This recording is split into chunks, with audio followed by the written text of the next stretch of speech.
Your 2 cents on the day of days that the Bears had on Wednesday, Kyle. You know what, Rich? With this Justin Fields, it's like the Bears fans just can't have nice things. It's just that's what it starts to feel like. There's a lot of that going on. Here's my take. Yeah. Yesterday, when he said the coaching answer, it is the most candid thing he has said in his career. It's probably the only candid thing he has said in his career. Understand if nationally, if you're not really paying attention to Justin Fields, he's not a soundbite guy. We know very little about his personality, very little about his personal life. The only thing we knew was that he was a vegan, and he's not a vegan anymore. And over the first 2 years of his career, he had the snot kicked out of him on the field every single weekend. He never so much as threw a mouthpiece, never so much as pointed to a lineman. He doesn't do any of that. This, to me, was the first real candid media moment that he has had. I believe he meant what he said about coaching. And I think there's an irony, Rich, where he says, I want to play loose. I want to be me. I don't want to be robotic.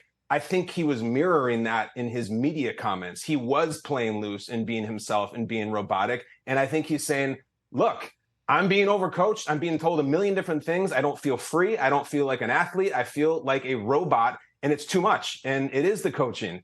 That guy who came back in the second statement where he said, no, it's on me. It's on me. I think that's disingenuous. I think that's him posturing and being a politician.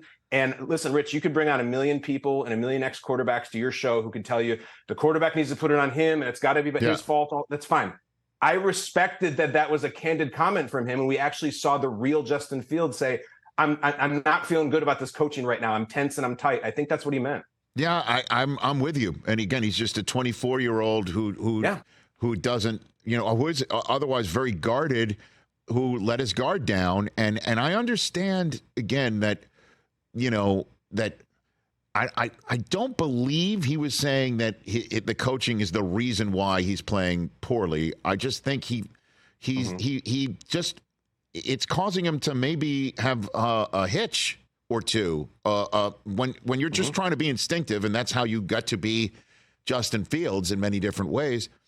And then you're thinking out there, and in comes Shaq Barrett. You're thinking out there, and in comes name anybody on the Packers who made his day terrible in week one. You're not going to look good. And I think that's maybe what he's saying is that, he's not playing as free because he keeps hearing about, the style that they're trying to play. But what's the difference between last year and this year, though, based on what you're seeing? It's crazy. It's this year he looks almost reluctant to run. Like, listen, the offense last year was Justin, make a crazy play. And they were the worst team of the year last year, and they've gotten worse. He doesn't want to run, and you're thinking, Justin, run. Get the hell out of there. Run for your life.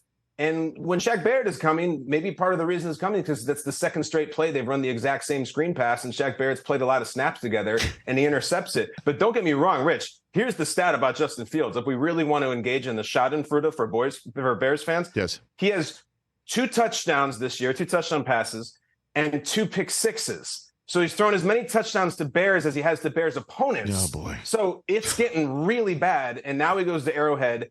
And not only goes to Arrowhead, he goes against the Chris Jones Chiefs. This isn't the week 1 Fugazi, no Kelsey, no Jones Chiefs. Yes. And he's got probably the clubhouse leader for the strangest day in the media in 2023 with what happened at Hallis Hall yesterday with their defensive coordinator. What did happen? Was there any reporting on that on Good Morning Football at all, Kyle? Yeah. While I was coming to work? Yeah. What do you got for me? So yesterday at Bears headquarters was a very strange day for the Bears. I think a very terrible day for social media. Bears defensive coordinator Alan Williams is in his second year. He came over with Matt Eberflus, the head coach. He's with him in Indianapolis. Yesterday afternoon, after Fields goes after his coaches in the comments, after they put the starting left tackle on the IR, wild Twitter rumors start to circulate that Hallis Hall was raided by the FBI, which is ridiculous. It didn't happen. That Peanut Tillman, the Bears legend, was part of it with his relationship with the FBI. Ridiculous, didn't happen. There was a lot of fake news. But Rich, these are facts. Here are facts of what happened yesterday. In the middle of all this chaos, the Bears defensive coordinator, Alan Williams, resigned. He resigns with a very glowing, gushing statement about the coaching staff, the Bears organization, and the league, intimating that he'll be back to coaching. The Bears announced their defensive coordinator's resignation with a 1-sentence statement that doesn't thank him, doesn't wish him well, doesn't do anything. They also immediately scrub their website of all images of their defensive coordinator, all references to it. And then the cherry on top is Alan Williams has a statement issued through an attorney of his hiring about his state of affairs. So at best, it's curious. At worst, it is very concerning, and I do not think we have heard the last of this story.